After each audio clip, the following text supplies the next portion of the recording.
Welcome to the Deep Dive.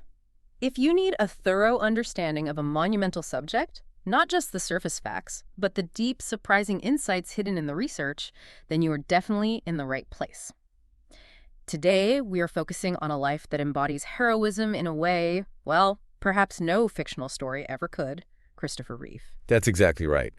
Our sources for this deep dive are pretty comprehensive, spanning his patrician roots, his intensely competitive drive to become a serious classical actor, Right. the unexpected global role that defined him, and then, of course, the catastrophic event that ultimately transformed him into one of the most powerful and, frankly, effective medical advocates of the last generation. So our mission today is really to move past the image of the man of steel, the cape and everything, and appreciate the inner fortitude of the man himself. Mm-hmm. The director, the aviator, the tireless pioneer whose personal battle became this huge global movement for scientific progress. We're here to understand not just what happened to him, but how he chose to live because of it. Exactly. Let's dive in. Okay, let's unpack this. When we think of Christopher Reeve, you often associate him with the humble integrity of Clark Kent, right? Okay. The small-town boy who grew up strong. But his actual background, it was anything but humble. He came from serious American aristocracy. Oh, absolutely. The pedigree is genuinely staggering. Yep. I mean, he wasn't just well off. He was descended from, foundational American history. Foundational, how so? Well, on his paternal side, he was a 12th generation descendant of William Bradford. William Bradford of the Mayflower. The very same. Not just a passenger, mind you, but governor of Plymouth Colony 5 times. So that's a lineage tied right back to the birth of the nation, essentially. Wow, okay. And it didn't stop there, did it? No. No, he also had roots in French aristocracy. And then on his mother's side, you find even more, let's say, governmental power.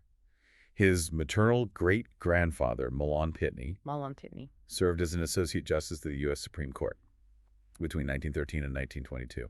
So it really paints this picture of intense expectation, high achievement just sort of built into his DNA. And you can see how that expectation probably translated into immense self-discipline, especially growing up in Princeton, New Jersey. Definitely. Academically, he was always on the honor roll. Athletically, the guy played 4 competitive sports: soccer, baseball, tennis, and hockey. 4 sports. And he had time for other things, too. Apparently. He also managed to find time for the piano and sang as a soprano in the school choir. This wasn't just, a well-rounded kid. This was a hyper-disciplined achiever, pushing himself constantly. And our sources really highlight why that pressure cooker existed, don't they? It seems deeply tied to his relationship with his father, Franklin Dollier Reeve. Right. His father was a noted novelist and poet, and Christopher's own reflection on that dynamic is quite revealing. What did he say? He wrote that his father's love for his children always seemed tied to performance. Oof, that's heavy. It is. It meant every achievement, whether it was on the ice rink or, in the classroom, felt like a prerequisite for acceptance, for love. Yeah. That kind of psychological pressure to succeed, to perform constantly. Well, it became the engine that drove his entire life. It fueled this ambition that went way beyond just normal professional goals. So when it came time for college, that internal discipline led him to a maybe slightly unusual choice. He got into multiple Ivies, right? Columbia, Princeton, Brown. Yeah, all the big names. But he chose Cornell, which was deliberately far from Manhattan. Why? Why the self-imposed distance from the New York City theater scene? It was about keeping a promise, actually. He had assured his mother and his stepfather that he would complete his undergraduate degree. He knew that the pull of the theatrical world in New York would be constant. Right, the temptation to drop out for a role. Exactly. He feared if he stayed too close, he'd jump ship prematurely. So he valued that commitment more than the immediate opportunity. And he followed through, graduating with a double major in English and music theory. Music theory. That's fascinating. But, okay, once that college commitment was fulfilled, the acting bug really bit hard. Oh, yeah. He leveraged his academic standing, actually. He convinced the Cornell dean to count his first year at Juilliard's advanced program as his senior year of college. Clever. And getting into Juilliard's advanced program, that's no small feat. Not at all. It speaks volumes about his talent and his sheer drive. It was ferociously competitive. That year, apparently, they got something like 2,000 applications for the acting division. 2,000. And how many got in? Only 20 students were accepted into the advanced program. 20. And of those 20, the sources confirm only 2 were selected for this really intensive paired training. Christopher Reeve and Robin Williams. Just those two, together. Yep. It's extraordinary when you think about the depth of their bond forged in that, crucible of intense training. They were inseparable, often the only two students in a particular class. They navigated the extreme demands of classical training side by side. What was that dynamic like? Well, Reeve recalled Williams was just this whirlwind of energy, constantly performing comedy routines, keeping him laughing even when they were utterly exhausted. It was a relationship built on shared ambition, definitely, but also profound mutual support, a support that would prove incredibly vital decades later. It's the kind of intense classical training that really sets you up for a life dedicated to, Shakespeare and Chekhov, which makes the advice he got from John Houseman all the more striking. Oh, yeah, that infamous quote. Houseman, the iconic actor and head of the drama division at the time. Fresh off his Oscar win. Exactly, for The Paper Chase. He pulls Reeve aside and delivers this ultimatum, you can say. What was it? He said, "Mr. Reeve, it is terribly important that you become a serious classical actor, unless, of course, they offer you a shitload of money to do something else." Wow. Basically permission to sell out if the price was right. Pretty much. Yeah. It perfectly encapsulates the tension Reeve would live under for the next couple of decades. A direct instruction, almost, to betray his artistic integrity, if the money was good enough. And that immediately brings us into his early career path, where you can see that tension playing out almost immediately. He didn't exactly stick to the classical path for long. Well, he couldn't really afford to. He left Juilliard a bit early because he needed money. Specifically, he needed to pay his Juilliard tuition. So practical needs took over. They did. He successfully auditioned for the CBS soap opera Love of Life. Initially, he was promised a minimal schedule, something that wouldn't interfere too much with his schoolwork. But that didn't last. No. His character, Ben Harper, became incredibly popular, so the demands on his time just grew and grew, eventually forcing him to make that difficult choice to leave the advanced program. But even though he was on a soap opera, he wasn't just phoning it in, was he? He was still focused on his craft. Absolutely not. He was dedicated to honing his craft in every single medium. He studied at the HB studio and found a really critical mentor in the stage director and actress, Barbara Loden. And what did she teach him? Her fundamental piece of advice, according to the sources, was how not to play a role on the nose. Meaning don't just play the obvious emotion. Find the subtext, the subtlety, what's underneath. That insight would become really important later, informing how he played both the quiet strength of Superman and the, deliberate awkwardness of Clark Kent. That makes sense. And the pivot from daytime TV to the prestige of Broadway happened pretty quickly after that. He landed his Broadway debut in '76. Yes, in A Matter of Gravity. And he was acting alongside the absolute legend, Katharine Hepburn. Katharine Hepburn, what must that have been like? Intense, to say the least. This was the point where the performance pressure from his childhood and the relentless demands of his early career really collided spectacularly. He was juggling the soap opera during the day and this demanding stage schedule at night. How did he cope? Apparently, not well. He admitted later he was basically replacing meals with candy bars and coffee just to keep up the pace. Oh, dear. That sounds like a recipe for disaster. And it was. The inevitable happened. A dramatic collapse right there on stage. He just fainted from sheer exhaustion and malnutrition during a performance. Oh, my God. What did Hepburn do? Well, the anecdote surrounding her reaction is just classic Hepburn.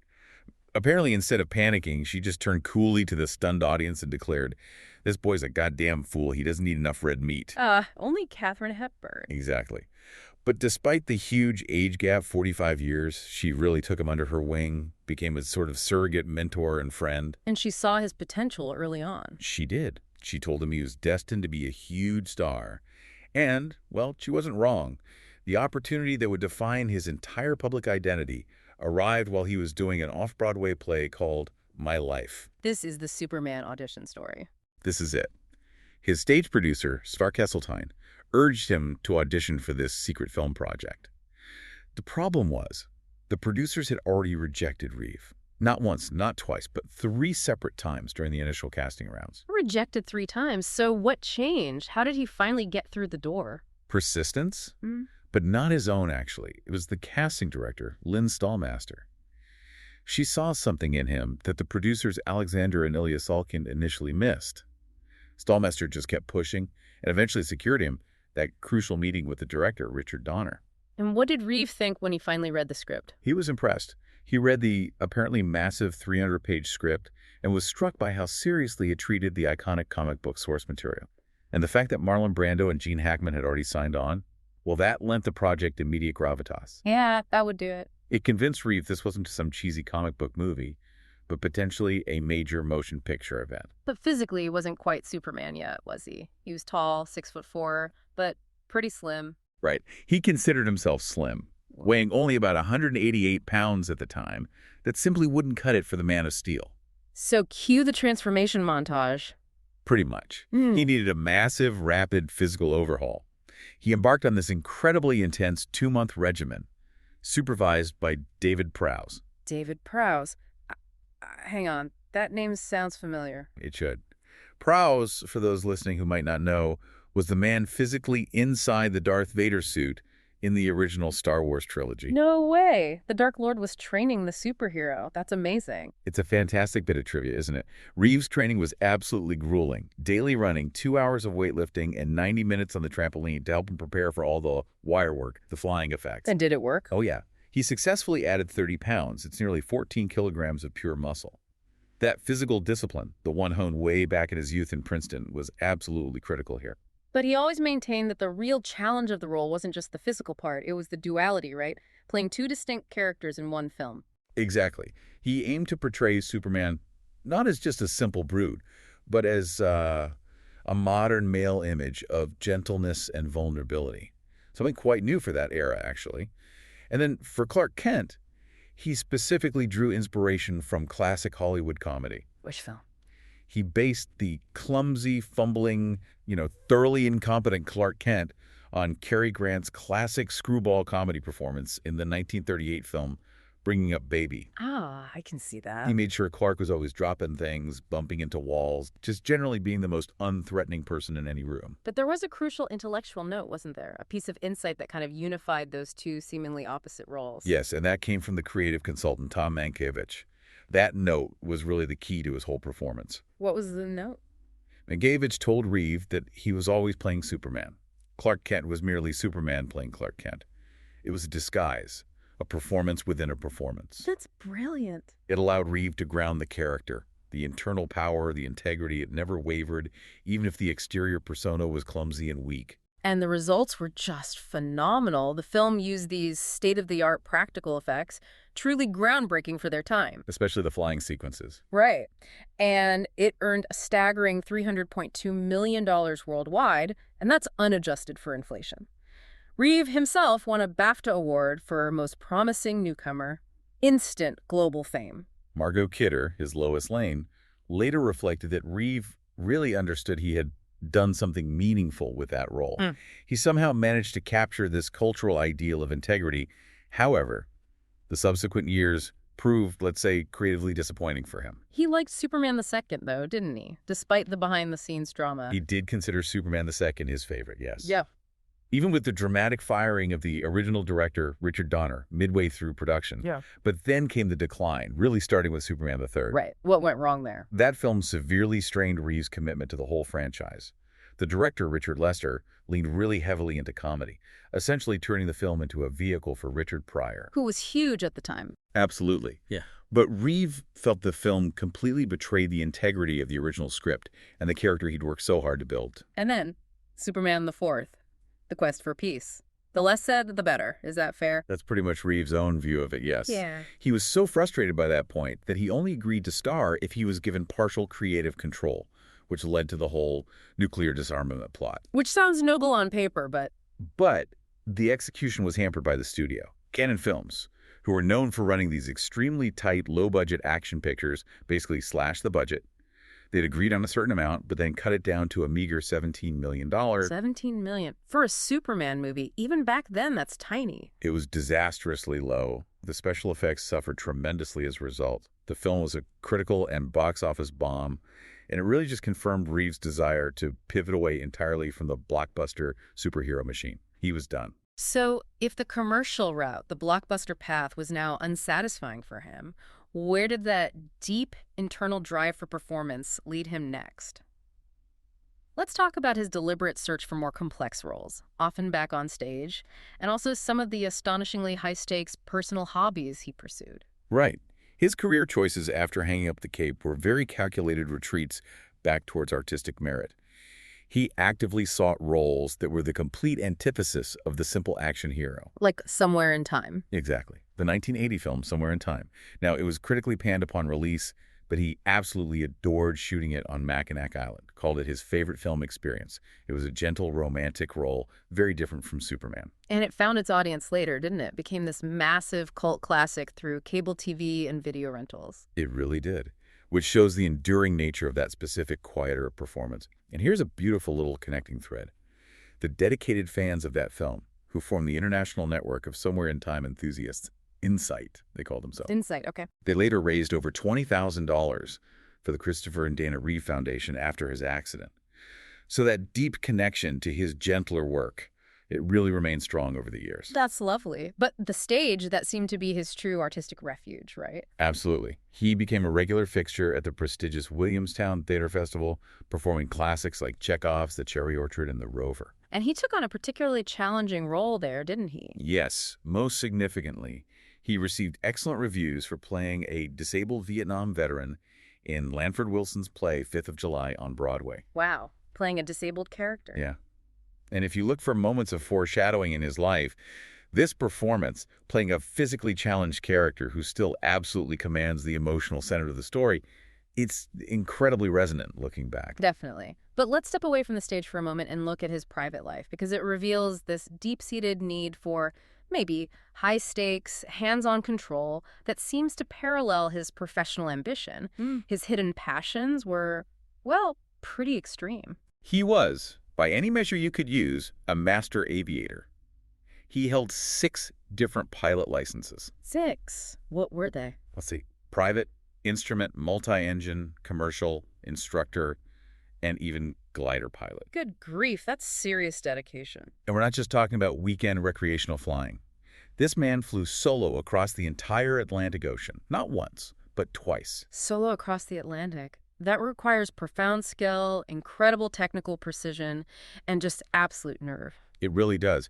It speaks to a personality that thrived on managing complexity and risk, you know. It feels like it connects directly to that need for control you mentioned. When you're flying solo over an ocean, you are everything.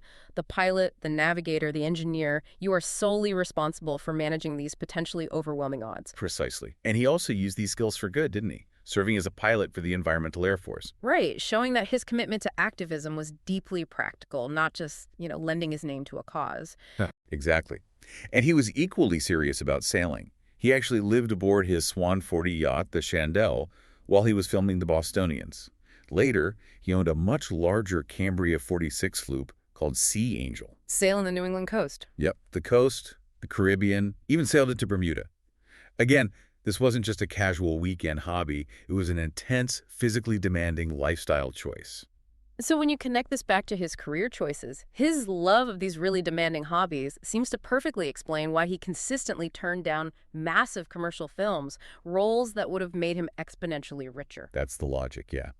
He turned down the lead roles in huge hits like American Gigolo, Fatal Attraction, Lethal Weapon, even The Bounty. Those are defining films of the 80s and 90s. Why consciously walk away from that kind of massive success? Because, for him, they simply didn't fulfill his artistic criteria. Yeah. He felt those parts, especially the action-oriented ones, were based purely on physique and relied on, frankly, poorly constructed scripts. He famously stated that those roles could be played by anyone with a strong physique. So it was about artistic integrity over fame or money. Completely. To him, taking those parts would have been a betrayal of the intense classical training he'd fought so hard for at Juilliard. He was always looking for character depth, complexity, not just marketability. He prioritized the validation of his craft over box office figures. And he did eventually find that critical validation, didn't he? Though perhaps not in another blockbuster. Exactly right. His supporting role in the 1993 Merchant Ivory film, The Remains of the Day. That was the film he consistently cited as the work he was most proud of. Playing opposite Anthony Hopkins and Emma Thompson. Yes. And the director, James Ivory, later commented that Reeve was really undervalued by the critics. Yeah. Because they were so used to thinking of him as Superman. He was finally starting to gain that respect he craved for his acting abilities alone, separate from the cape. And as his acting career matured, he also shifted into directing and found immediate critical success behind the camera, too. That pivot was really crucial. He won an Emmy for an informational special called Without Pity, a film about abilities. Without Pity, what was that about? It showcased stories of people living with severe physical disabilities. So you can see that subject matter was clearly already close to his heart, even then. Wow, that's poignant. It really is. And his feature directorial debut, the HBO film In the Gloaming, was a major critical success, earning 5 Emmy nominations. He was clearly moving into this new phase of creative control, exploring deeper artistic territory. He was focused, he was respected, he was thriving creatively, which makes the sudden, unpredictable, and utterly devastating stop on May 27, 1995 all the more impactful.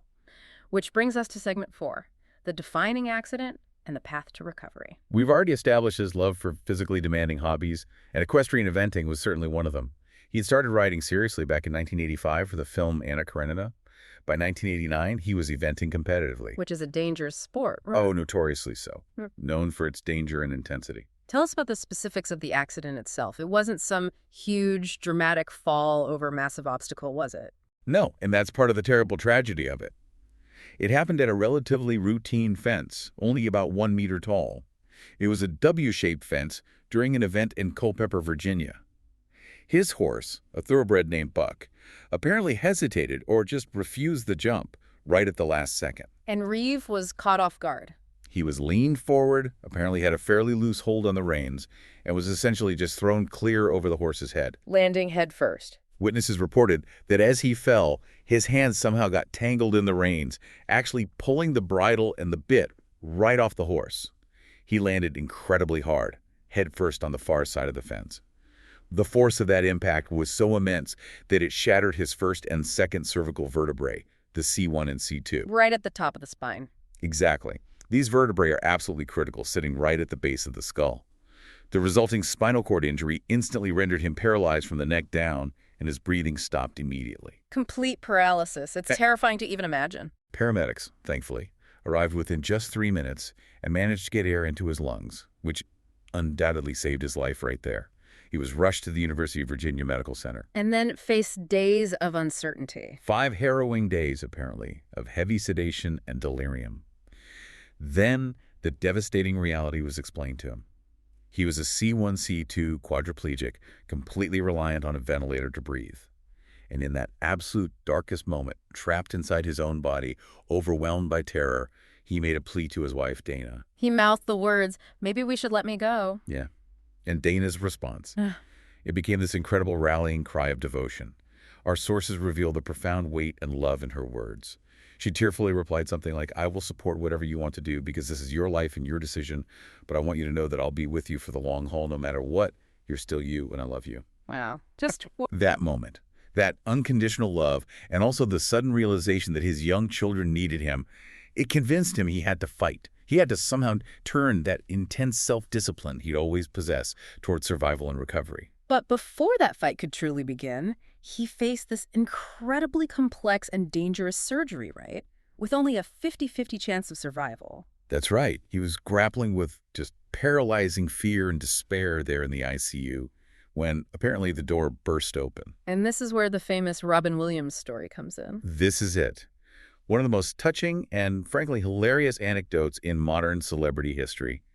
In walks this short fellow, sporting a blue scrub hat, wearing a yellow surgical gown, and speaking in this thick, comical Russian accent. Announcing himself as a proctologist who was scheduled to perform an immediate rectal exam on Mr. Reeve. It was Robin Williams. It was Robin Williams, in full character, honoring a promise he'd made years before to always keep him laughing. He was actually dressed up in character from his film 9 Months, which was about to come out. And Reeve. Reeve wrote later that for the very first time since the accident, he laughed. Out loud.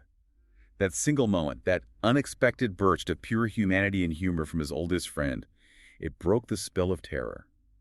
It helped him believe he could actually face the terrifying fight ahead. And that fight began with this pioneering, incredibly complex surgery performed by Dr. John A. Jane, fusing the skull to the spinal column. How do they even do that? It was an extremely delicate and, frankly, pretty brutal procedure. Since the C1 and C2 vertebrae were completely shattered, they had to somehow stabilize the spine right at the very top. The surgeon used these thin wires inserted underneath the laminae, the bony plates of the vertebrae. Okay. Then bone was harvested from Reeve's own hip, a complex bone graft, and that was used to fuse between the C1 and C2 vertebrae. Finally, a titanium pin was inserted. This whole complex scaffold essentially fused his skull directly to his spinal column, ensuring stability and preventing any catastrophic damage from even slight movement. Incredible surgical work. And after the surgery, the focus shifted immediately to the long, painstaking road of scientific recovery and rehabilitation. Yes, at the Kessler Rehabilitation Center in New Jersey.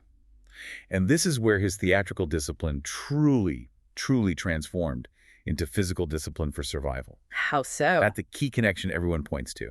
He approached rehab with the exact same intensity he'd approached Gilliard, or learning to fly solo across the Atlantic. He learned to operate his sip-and-puff electric wheelchair by blowing air through a straw.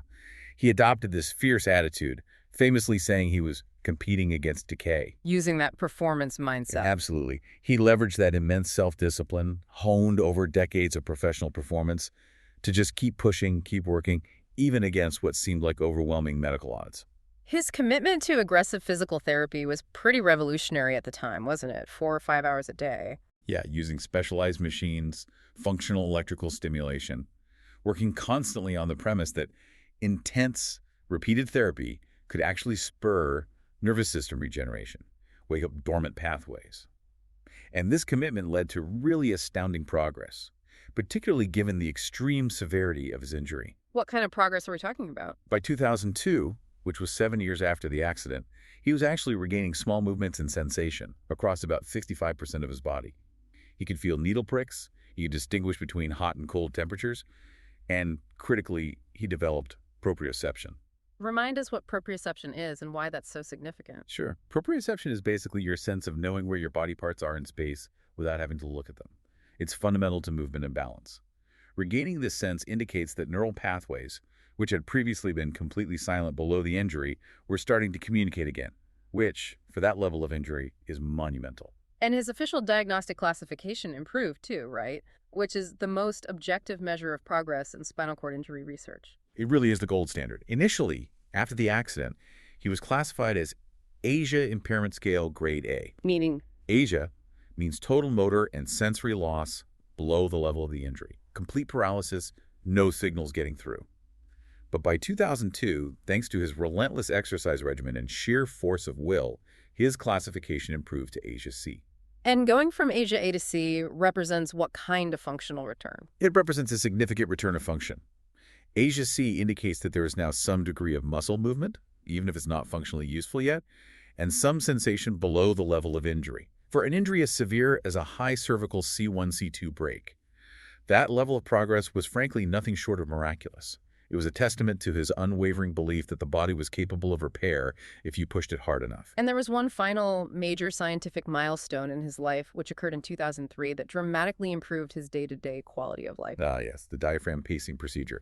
He became only the third patient in the entire U.S. to receive this implant at the time. And what does that device do? It uses electrodes, surgically implanted, to directly stimulate the diaphragm muscle to contract, essentially mimicking natural breathing, and enabling the patient to breathe independently of a ventilator for periods of time. What was the practical human difference this implant made for him? It must have been huge. Oh, it was more than just physical improvement. It was about restoring these fundamental elements of his humanity. It allowed him to breathe normally off the ventilator for up to 18 hours a day. Think about that, escaping the constant hiss and rhythm of the machine. And other benefits, too. Critically, yes. It restored his sense of smell, which had been completely lost due to the lack of natural airflow. And perhaps most importantly for him as an actor and communicator, it allowed him to speak naturally and fluidly again, without having to carefully time his words around the ventilator's pump cycle. It was a return to normal, easy communication after 8 long years. Amazing.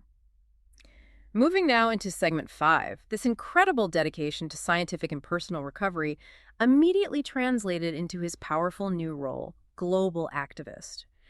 But it's really important to note, isn't it, that his political fire, his activism, was burning long before the accident. Oh, absolutely.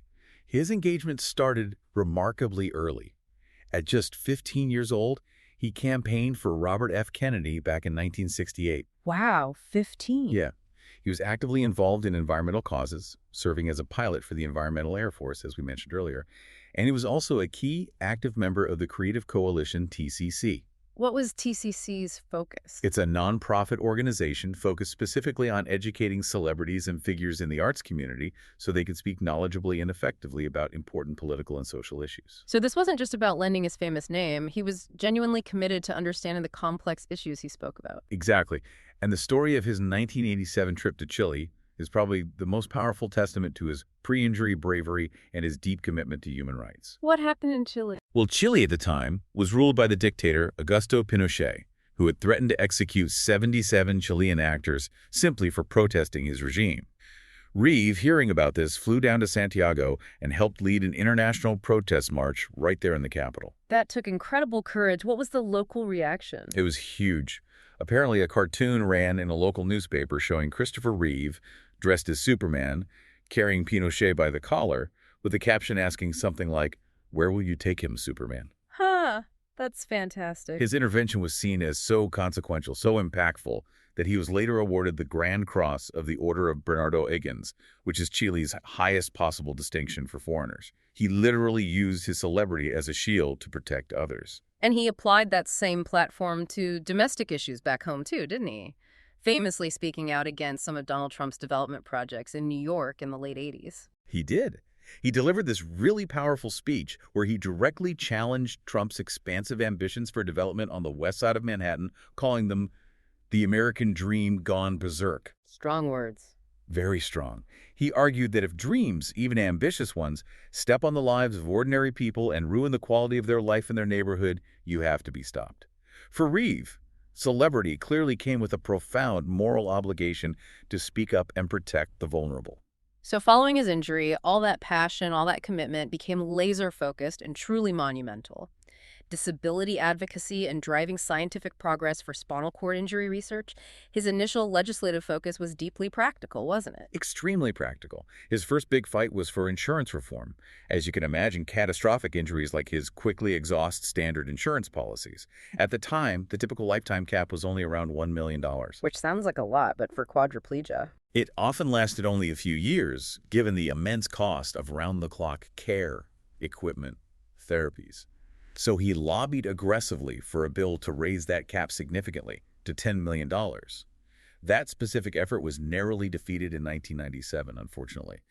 But he later helped pass the critically important Work Incentives Improvement Act. What did that act do? It fundamentally changed the rules, allowing disabled people to return to work without immediately losing their crucial government benefits like Medicare or Medicaid. It removed a huge barrier to employment. But his biggest impact, the one that truly changed the landscape of scientific research globally, was his highly visible, highly public campaign for expanded federal funding for embryonic stem cell research. Yes, and this put him in direct public opposition to President George W. Bush's administration. The Bush administration had imposed these severe limits on the number of federally approved embryonic stem cell lines that scientists were allowed to use for research. Why the limits? The rationale was primarily ethical and political, tied to the source of the stem cells. While Reeve initially acknowledged that the limited funding Bush allowed was maybe a small step in the right direction, he became a ferocious, vocal opponent of those restrictions once scientists discovered a major technical problem with those existing approved lines. What was the critical flaw they found? It turned out many of them were contaminated. They had been cultured, grown in the lab, using mouse feeder cells in the very early research stages. This introduced a significant risk of transmitting animal viruses to any potential human subjects down the line. So the approved lines might not even be safe for human therapies. Exactly. Reeve argued forcefully that the restriction was not just scientifically short-sighted, but morally questionable given the potential of the research. He demanded open-ended, non-politicized scientific inquiry, and he leveraged his incredibly powerful image. The hero brought low, confined, but fighting to give a tangible human face to this very complex political and scientific debate. And his perspective wasn't just limited to the U.S., was it? He looked globally for solutions. That's a crucial detail. In 2003, feeling frustrated by the political gridlock and scientific stagnation in the U.S. regarding stem cells, he traveled to Israel.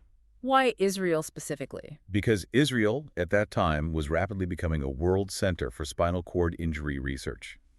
They benefited from strong government support and faced fewer political restrictions on stem cell work compared to the U.S. He called the trip a privilege, praising Israel's proactive rehabilitation facilities and their first-rate research infrastructure. He wanted to learn and bring ideas back.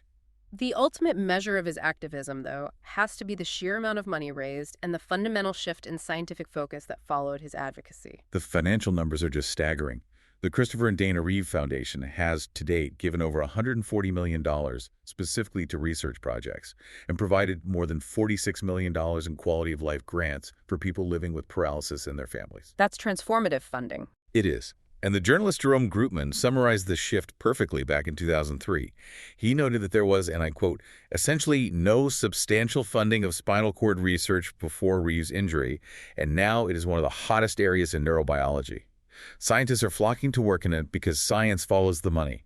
Reeve, almost single-handedly, monetized and energized an entire field of research. Incredible. Finally, in our last segment, let's look at his final creative work and the enduring legacy he left behind. Because even confined to his wheelchair, dependent on others for almost everything, he continued to act and direct. He absolutely did. And he continued to choose roles that were creatively challenging and often deeply resonant with his new reality. In 1998, he starred in a television remake of Hitchcock's classic Rear Window. Playing the Jimmy Stewart role. Exactly. Playing a paralyzed character confined to his apartment who believes he witnesses a potential crime across the way. For that performance, he won a Screen Actors Guild Award. The irony, the echo of his own confinement in the role was incredibly palpable and powerful. And he made those two hugely impactful guest appearances on the show Smallville, didn't he? Yes. Those were profoundly moving moments, I think, for fans and critics alike.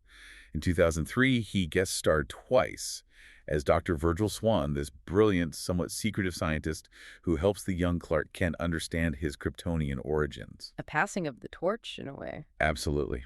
His appearances were an immense ratings success for the WB network at the time, setting audience records.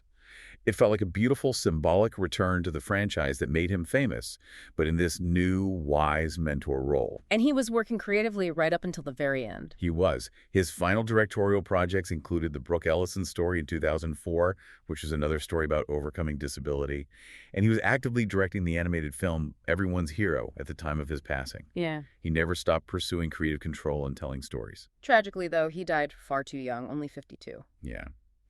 On October 10, 2004, he suffered a sudden cardiac arrest. It was apparently following an adverse reaction to an antibiotic he was taking. For what? He was receiving treatment for an infected pressure ulcer, or bed sore, which is unfortunately a common, often life-threatening complication for people living with severe quadriplegia due to immobility. But the work, the fight, the foundation, it didn't end with his death, did it? His wife, Dana, who showed such powerful commitment right from that moment in the ICU, really carried the torch forward. She did, immediately and powerfully. Dana, who was an accomplished actress and singer herself, instantly took over leadership of the foundation, ensuring that his mission continued completely uninterrupted. But then tragedy struck again, didn't it? Unbelievably, yes. Dana was diagnosed with lung cancer, despite never having smoked, and she passed away less than 2 years later in 2006. In recognition of her absolutely pivotal role, not just in sustaining his life, but also his cause, the organization was very fittingly renamed the Christopher and Dana Reeve Foundation. His influence now transcends even the foundation, doesn't it? It's become permanently institutionalized in American law. That's right. In 2009, President Barack Obama signed the Christopher and Dana Reeve Paralysis Act into law. It was specifically designed to accelerate research into paralysis and, importantly, also improve the quality of life for those living with spinal cord injuries and other paralyzing conditions. It ensures that the funding momentum and focus that he started continues indefinitely at a national level. And the public continues to remember and honor his memory. Definitely. Whether it's through recent projects like the 2024 documentary Superman, the Christopher Reeve story, or symbolic gestures like the Empire State Building being illuminated in the Foundation's signature colors, blue, yellow, red, orange, on the 20th anniversary of his death just recently, his impact remains very visible. What an absolutely extraordinary journey from this high-pressure patrician background that demanded constant performance, through the global, iconic role that initially defined him, and finally through the catastrophic accident that, ironically, allowed him to realize his greatest potential, his truest strength. Christopher Reeve leveraged the platform of a fictional hero to become this intensely intentional, incredibly effective advocate, defying physical limits and setting a whole new standard for resilience and purpose. His life really offers such a profoundly instructive narrative, doesn't it? And I think this raises an important question, maybe a provocative thought for you, the listener. If Christopher Reeve could leverage a role he initially struggled with, Superman, and then leverage the ultimate physical limitation paralysis to gain a global platform for activism and drive massive scientific and social change, well, how can we, each of us, leverage the defining parts of our own stories, even the most painful parts or the limiting ones? How can we use those to drive meaningful change in the world around us? What is the unexpected strength hidden in your own narrative that's just waiting to be deployed? That's definitely food for thought. Thank you for joining us on this deep dive. Until next time.